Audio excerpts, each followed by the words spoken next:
Boa noite novamente.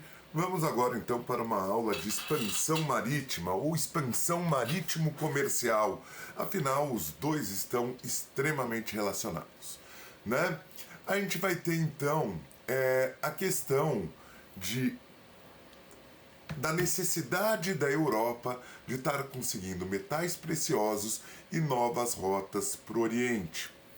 Afinal, a gente vai ter a tomada de Constantinopla, né, que ficaria por aqui, né, que era parte da rota das especiarias que vinham lá da Índia, andavam por todo o Oriente, embarcavam, iam para Constantinopla, de lá para a Itália. Com a queda de Constantinopla, começa a ter um problema de abastecimento dessas especiarias. Além disso, séculos de comércio com o Oriente estavam tornando muito escasso a prata e o ouro, metais fundamentais para a atividade monetária nessa época, né? Então, os países começam a procurar duas coisas. Eu odeio isso, me dá vergonha alheia, mas é uma formulazinha mnemônica que eu aprendi quando eu era aluno, né? Que falava, os portugueses e os espanhóis, né? Eram todos taradões, só pensavam nas minas e nas Índias. Ou seja, nas minas de ouro e prata e nas rotas para se alcançar a Índia, né? Então, a gente tem como também fatores geral essa mudança de mentalidade do feudalismo para o capitalismo, e a gente vai ter o renascimento cultural. O renascimento cultural vai mudar a perspectiva da Europa em vários sentidos. Primeiro, o antropocentrismo. Eles passam a se ver como centro, né, do mundo, e eles vão olhar com desdém para as muitas outras culturas que eles terão contato. Mas existe um cientificismo, existe uma curiosidade que também vai mover e vai levar a uma série de avanços tecnológicos. Bom, os dois primeiros países a partirem na expansão marítima são, em ordem, Portugal e Espanha. Portugal é o primeiro Estado nacional moderno. Ele vai surgir durante a guerra,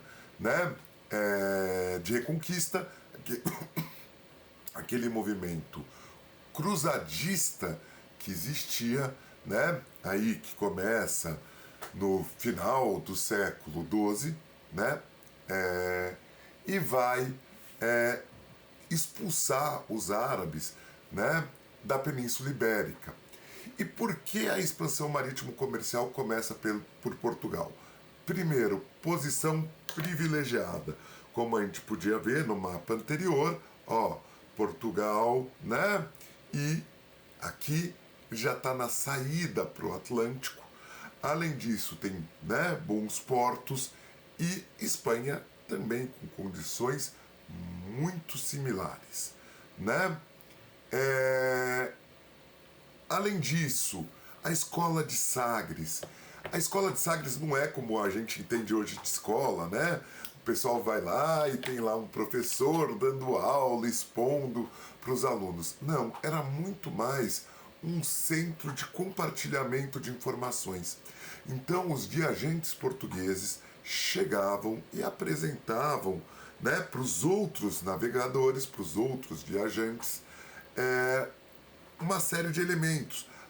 Os avanços que eles tinham contatos, compartilhavam informações,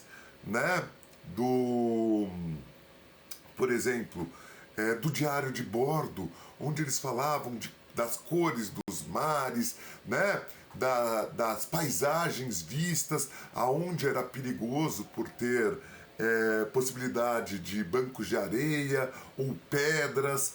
Com isso, facilitava muito o avanço sistemático dos portugueses, Além disso, a gente vai ter avanços técnicos importantes que eles vão pegar muitos do Oriente, a bússola, que sempre aponta para o norte, o astrolábio, que a partir dos astros eles conseguiam calcular o posicionamento, então vendo distância, também vendo aonde estavam, afinal eles estavam navegando em terras que até então para eles era desconhecidas. Caravelas, as caravelas conseguiam aproveitar muito melhor o vento, então elas não precisavam seguir tanto na direção do vento, fazendo com que eles pudessem fazer percursos muito mais próximos de uma reta do que até então, né? Isso tudo vai fazendo com que Portugal seja um país famoso pelos grandes navegadores. Além disso, um certo acúmulo de capital. Portugal era uma rota secundária da entrada de especiarias. A principal era a Itália, mas Portugal tinha um certo capital acumulado por conta disso. E aí, um dos principais fatores, a unificação precoce. Como eu disse, os dois primeiros estados nacionais modernos, em ordem, também vão ser Portugal e Espanha. Portugal, conseguindo centralizar, o rei pôde organizar essas expedições que eram muito arriscadas e muito caras. Então, o rei organiza o capital, organiza, né, as possibilidades de se investir nessa grande empreitada que vai ser a expansão marítimo-comercial. Para vocês terem ideia da importância dos diários de bordo que eu citei, tinha uma lei em Portugal que falava que qualquer estrangeiro, ou seja, qualquer não português que estivesse portando um diário de bordo português sem autorização da coroa deveria ser morto e o diário recuperado ou destruído. Mas é óbvio que com o tempo esses diários, essas informações vão acabar vazando e outras nações vão também começar a fazer aí a circunavegação da África, né? Consequências. Primeiro, descoberta da América. Hoje muitos autores usam o termo achamento da América pela Europa, né? Na realidade, a gente tem uma série de indícios de que os europeus já conheciam a América, né? Então não foi uma descoberta ao acaso. Segundo elemento importante, já tínhamos populações humanas aqui, né? Para eles, na realidade, a gente teve a chegada dos europeus. Segundo, decadência econômica das cidades italianas. Afinal, a gente tem a mudança do eixo econômico do mundo, do Mediterrâneo para a costa, para o Atlântico, né? Além disso, início do mercantilismo, né? Ou seja, a valorização da exploração das colônias e o comércio entre essas grandes nações que estão dominando o que eles chamam de Novo Mundo. Esse mercantilismo vai ser importante e eles vão, apesar de estarem embasados no Renascimento, também vai gerar o fim do Renascimento. Afinal, com a decadência econômica das cidades italianas, a gente não vai ter dinheiro para o mecenato. E Portugal e Espanha, que se enriquecem muito, não vão ter interesse em financiar artistas com liberdade. Afinal, são dois estados extremamente ligados à religião católica e, nesse momento, a Igreja Católica está num momento de fanatismo. Afinal, ela está combatendo aquilo que a gente viu chamado reformas religiosas do século XVI. E aí vai se firmar o Tratado de Tordesilhas. O Papa vai mediar um tratado que dividia a América entre portugueses e espanhóis. Então, aqui está, né, o Tratado de Tordesilhas. O que ficasse à esquerda, ou melhor, a leste do tratado seria de Portugal, que foi, a gente chamou posteriormente de Brasil, e o que ficasse a oeste pertenceria à Espanha. Aqui são as rotas de circunnavegação da África. A gente teve alguns momentos muito dramáticos, né? O primeiro vai ser o Cabo Bojador, aqui na costa oeste africana. O Cabo Bojador aparece até no poema do Fernando Pessoa, Mar Português. Né? Aquele ó mar salgado, quanto do teu sal, são lágrimas de Portugal.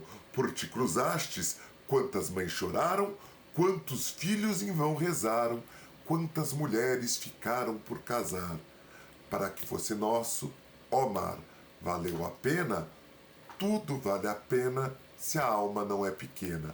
Se queres passar além do bojador, deves passar além da dor.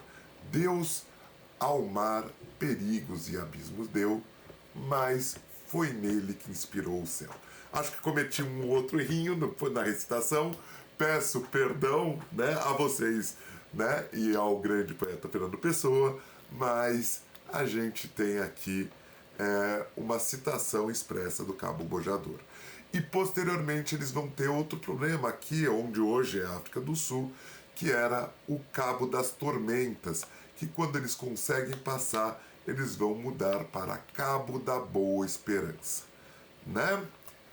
Aqui tem o mapa da chegada dos portugueses ao Brasil, né? O Pedro Álvares Cabral, e depois ele parte para o Oriente, onde o comércio era muito mais lucrativo. Pessoal, muitíssimo obrigado, bom descanso, até a próxima aula.